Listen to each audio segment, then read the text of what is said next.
मंसूर खान मां चाहियां थो त तव्हां चाकर खान वटि हिकु दफ़ो ॿीहर हली वञ ऐं हुनजो एतमाद ऐं भरवसो हासिल कर।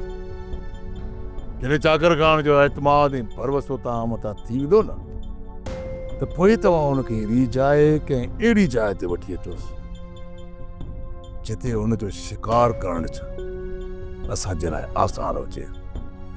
अकबर खान तव्हां चाहियो था त चाकर खान खे असां धोखे सां फसाए हथीको कयूं।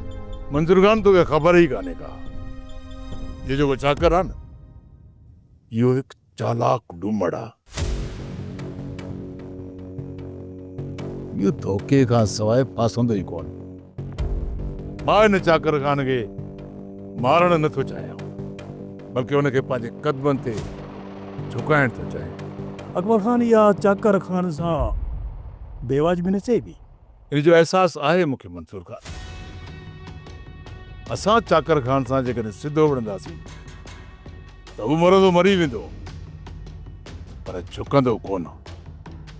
इन करे धोखे सां हुनखे पाण वटि ओसी ताईं क़ैद में रखिणो आहे जेसिताईं हुनजो तकब्बुर ऐं गुरूर मिटीअ में नथो मिले।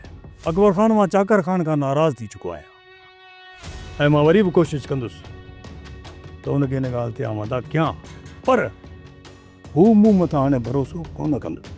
तोखे चाकर खान जो भरवसो हासिल करणो पवंदो ऐं मूंखे उमेद आहे त इहो फन तूं ख़ूब ॼाणींदो।